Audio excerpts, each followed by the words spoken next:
নাকাশিপাড়া থানার অধীন একটি প্রাচীন গ্রাম বড়গাছি। এই বড়গাছিতে গেলে শুনতে পাবে নানা কাহিনী। ঝোপ জঙ্গলের মধ্যে ইতস্তত বিক্ষিপ্ত ছোট বড় ঢিপি দেখিয়ে লোকে বলবে ওখানেই ছিল হরিহর, রাজার গড় বা প্রসাদের ধ্বংসবাশেষ। লক্ষ্মীজলা নামে যে প্রাচীন খালটি বড়গাছির পাশে আছে, একদা এখানে খেয়াঘাট ছিল পারাপারের জন্য। প্রচলিত লোকশ্রুতি এই যে ওই খাল পার হয়েই দেবী অন্নদা হরিহরের প্রসাদ ত্যাগ করে চলে যান বাগোয়ানের রামচন্দ্রের গৃহে। ঈশ্বরী পটানি এই ঘাটেই পার করেছিলেন দেবী অন্নদাকে। ভরতচন্দ্রের ভাষায় অন্নপূর্ণা উত্তরিলা গাঙ্গিনীর তীরে পার করো বলিয়া ডাকিলা পাটনিরে। সেই ঘাটে খেয়া দেয় ঈশ্বরী পাটনি, তারাই আনিল নৌকা বামাশ্বর শুনি।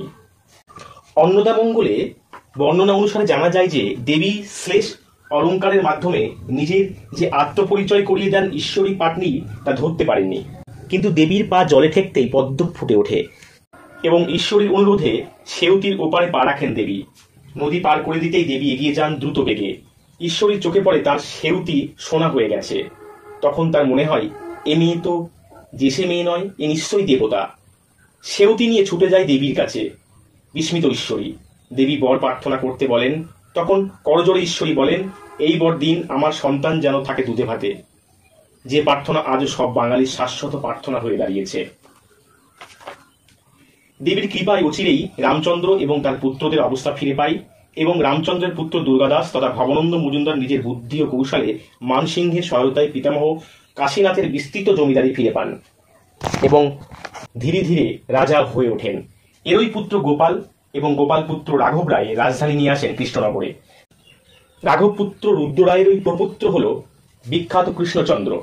বড়গাছির সেই নদীতুল্য খাল আজ নেই, তবে লক্ষ্মীজোলার খাত আছে। বর্ষাকালে এখনো জল জমে এবং খালের রূপ নেয়। লোকে বলে সেই সময় নাকি এখানে হঠাৎ কোনো গভীর রাতে একটি নৌকা দেখা যায়। একজন রূপসী নারীকে যেন খাল বেয়ে নিয়ে আসে অন্য পারে। তাদের মুখে দেখা যায় না, নিমেষেই উধাও হয়ে যায়। সে নৌকাও যেন কোথায় হারিয়ে যায়। নিমেষেই উধাও হয়ে যায় সেই নৌকা। তবে ভাগ্যবান ও প্রকৃত ধার্মিক সৎ মানুষরাই কেবল দেখতে পায় ওই দৃশ্য। এমন কত সব মজার কাহিনী, লোককথা প্রচলিত আছে এখানে। এই বড়গাছিতে শ্রীপাঠ আছে। ওই পাট বাড়িতে বিখ্যাত ক্ষেমা বাবা এবং মায়ের সমাধি আছে। আছে শ্বেতগঙ্গাও। সাধক ক্ষেমা বাবাকে নিয়ে আছে নানা প্রচলিত কাহিনী। তিনি ছিলেন খুবই উচ্চকোটির সাধক। একদা পূজা পাঠ নিয়েই উৎসবে মুখরিত থাকতো এই গ্রাম। এই গ্রামের নাম সম্পর্কে বলা হয়ে থাকে যে এখানে বড় বড় বটগাছ ও বড় গাছ বা বটগাছ থেকেই এই গ্রামের নাম হয়েছে বড়গাছি।